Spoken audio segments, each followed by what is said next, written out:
Hello friends, welcome YouTube के नई video में आपका स्वागत है। तो क्लास शुरू करते हैं। आज का क्लास ये जो है एसएससी और बैंक के एग्जामिनेशन को ध्यान में रख करके मैंने बनाया है। ठीक है, तो क्लास शुरू करें। जैसे कि आपने टॉपिक अभी देखा 1 मई। आप जानते हैं कि 1 मई को मजदूर दिवस मनाया जाता है। तो ये मजदूर दिवस अंतर्राष्ट्रीय स्तर पर मनाता कौन है? तो ILO, international labour organisation. ILO की स्थापना 1919 में हुई थी। कभी कभी एसएससी के एग्जाम में पूछ दिया जाता है कि यूनाइटेड नेशन ऑर्गेनाइजेशन का वो कौन सा पार्ट है जिसकी स्थापना यूएनओ की स्थापना के पहले हो गई थी। तो ये ILO है और ILO का हेडक्वार्टर जेनेवा में है। ये तो आप लोग जानते ही होंगे। ठीक है, तो 1 मई को विश्व मजदूर दिवस मनाया जाता है क्योंकि 1 मई 1886 को अमेरिका में मजदूरों ने 8 घंटे तक काम का अपना डिमांड रखा था और बड़ा ही राष्ट्रव्यापी आंदोलन किया था जो धीरे धीरे पूरी दुनिया में फैला, है ना। उसी की याद में ये 1 मई को मजदूर दिवस मनाया जाता है। तो इस बार जो 1 मई का मजदूर दिवस है उसका थीम आप ध्यान में रखिएगा। उसका थीम है safety and health of workers, safety and health of workers, digitisation and the future of work, digitisation and the future of work. ठीक है, तो अभी जैसे कि हम लोग ILO की बात कर रहे थे, तो ILO के जो वर्तमान डायरेक्टर जनरल हैं उनका नाम है गिलबर्ट हांगबो और ये एक अफ्रीकन देश टोगो के निवासी हैं। ये कई बार, ये पिछले बार के IBPS के और SBI के एग्जामिनेशन में ये क्वेश्चन पूछा गया था, है ना। SSC के एग्जामिनेशन में भी ये क्वेश्चन पूछा गया था कि गिलबर्ट हांगबो किस देश के हैं। ठीक है, तो अभी जो है वो गिलबर्ट हांगबो 11वें नंबर के अध्यक्ष हैं जो अक्टूबर 2022 से इस पद पर बने हुए हैं। तो ये ध्यान में रखिएगा, ये पूछा जा सकता है कि कब से इस पद पर हैं और किस देश के हैं। ठीक है, तो जहाँ तक हम भारत में श्रमिक आंदोलन की बात करते हैं तो आपको ये ध्यान में रखना चाहिए कि भारत के पहले श्रम मंत्री का नाम बाबू जगजीवन राम है। कभी कभी एग्जामिनेशन में पूछ दिया जाता है कि किस स्वतंत्रता सेनानी को बाबूजी कहा जाता है ना। बाबूजी, बापू नहीं, बापू तो महात्मा गांधी, बाबूजी, बाबू जगजीवन राम। और अब तक के स्वतंत्र भारत के इतिहास में सबसे लंबे समय तक कैबिनेट मंत्री रहने का रिकॉर्ड इन्हीं के नाम पर है। कैबिनेट मंत्री रहने का रिकॉर्ड इन्हीं के नाम है। और वर्तमान समय में श्री मनसुख मंडाविया जी भारत सरकार के श्रम एवं रोजगार मंत्रालय में कैबिनेट मंत्री हैं, जबकि शोभा करंदलाजे, जबकि श्रीमती शोभा करंदलाजे राज्य मंत्री हैं, स्टेट मिनिस्टर हैं।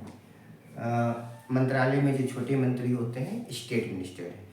आपको ये ध्यान में रखना पड़ेगा कि भारत की संसद ने श्रमिकों से संबंधित कौन कौन से कानून बनाए हैं। SSC के एग्जामिनेशन में ये नॉर्मल क्वेश्चन बन चुका है, हमेशा पूछा जाता है। जैसे मैं कुछ नाम गिना रहा हूँ, आप ध्यान में से सुनिएगा, देखिएगा। श्रमिक मुआवजा, मुआवजा का मतलब कंपनसेशन होता है। श्रमिक मुआवजा कानून 1923, ये ब्रिटिश पीरियड का है। ट्रेड यूनियन एक्ट 1925, मजदूरी भुगतान अधिनियम 1935, भारतीय औद्योगिक विवाद अधिनियम, भारतीय औद्योगिक विवाद अधिनियम 1947, मिनिमम वेज एक्ट अर्थात न्यूनतम मजदूरी भुगतान अधिनियम 1948, उसके बाद बोनस भुगतान अधिनियम। बोनस कोई कृपा या दया नहीं होती है, ये मजदूरों का अधिकार होता है, आप ध्यान में रखिएगा। बोनस भुगतान अधिनियम 1965 और लेबर कोड 2019, साथ के साथ सामाजिक सुरक्षा कोड बनाया गया ये 2020 में। अब जहाँ तक करंट अफेयर्स की बात है तो आप हमेशा ये ध्यान में रखिएगा कि मंत्रालयों का इम्पोर्टेंट करंट अफेयर्स क्या क्या आया है ना। जैसे देखिए, अभी भारत सरकार गिग वर्कर्स के लिए सामाजिक सुरक्षा की योजना बना रही है। राजस्थान की सरकार पहली सरकार है जिसने गिग वर्कर्स के लिए सामाजिक सुरक्षा का एक्ट बनाया। जैसे आप देखते होंगे कि जोमेटो में स्विगी वगैरह जो कंपनियां हैं या फिर जो ऑनलाइन डिलीवरी करती हैं प्रोडक्ट्स का, तो उनमें जो मार्केट में जो हमारे भाई बंधु लोग काम करते हैं, है ना, तो they are called gig workers, है ना। तो उनकी सामाजिक सुरक्षा के लिए भारत सरकार की योजनाएं हैं। देखिएगा, कोई भी योजना आएगी बैंक का एग्जाम में आपसे क्वेश्चन पूछ देगा। उसके साथ साथ एक बात ध्यान में रखिएगा, अनऑर्गेनाइज्ड सेक्टर। ये रोड के किनारे, ये रोड है, आप रोड में जा रहे हैं, रोड के किनारे फुटपाथ पे दुकानें लगी हुई हैं, है ना, कोई सब्जी बेच रहा है, कोई फल बेच रहा है, दे आर अनऑर्गेनाइज्ड वर्कर। सरकार के पास रिकॉर्ड नहीं है कि ये कितना कमाता है, कितने घंटे काम करता है। और सबसे बड़ी बात क्या है कि भारत के जीडीपी में अनऑर्गेनाइज्ड सेक्टर का कंट्रीब्यूशन 55% है। इसलिए कहा जाता है छोटा बिजनेस बड़ा बिजनेस होता है। छोटा बिजनेस ही भारत में सबसे बड़ा बिजनेस है। आप देख रहे हैं ना, 55% योगदान है जीडीपी में, ठीक है। अच्छा, और अभी हाल ही में ब्रिक्स नेशन के लेबर मंत्रियों का बैठक हुआ था, है ना, जिसमें AI and future of work, AI artificial intelligence and future of work पर चर्चा की गई, और साथ ही साथ द इम्पैक्ट ऑफ क्लाइमेट, इसके ऊपर चर्चा की गई। और यहाँ पर एक बात ध्यान देने लायक है कि अगर मंत्रालय, चाहे श्रम मंत्रालय हो या कोई भी मंत्रालय हो, मंत्रालय वगैरह का कोई सर्वेक्षण आता है, सर्वेक्षण का मतलब सर्वे होता है ना, कोई सर्वेक्षण आता है तो उससे रिलेटेड जो डेटाज हैं, आंकड़े हैं, आपको बैंकों के एग्जाम में पूछे ही जाएंगे, है ना। और अगर किसी मंत्रालय ने कोई नई योजना की शुरुआत की है, किसी मंत्रालय का कोई नया योजना है, तो आपसे एग्जामिनेशन में क्वेश्चन पूछेगा। मंत्रालय ने अगर कोई पोर्टल बनाया है, कोई ऐप बनाया है, तो वो आपसे बैंक के एग्जाम में क्वेश्चन पूछा जाएगा।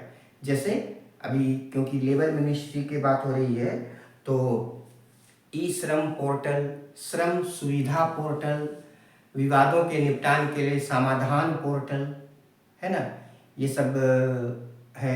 इसके साथ साथ इस मंत्रालय की कई सारी योजनाएं भी हैं, जैसे आत्मनिर्भर भारत रोजगार योजना। आत्मनिर्भर भारत रोजगार योजना, ये आत्मनिर्भर भारत पैकेज 3.0 के तहत 1 अक्टूबर 2020 को शुरू की गई थी, कोरोना महामारी के दौरान लोगों को सामाजिक सुरक्षा देने के लिए। साथ ही साथ प्रधानमंत्री रोजगार प्रोत्साहन योजना, ये 2019 को शुरू की गई थी।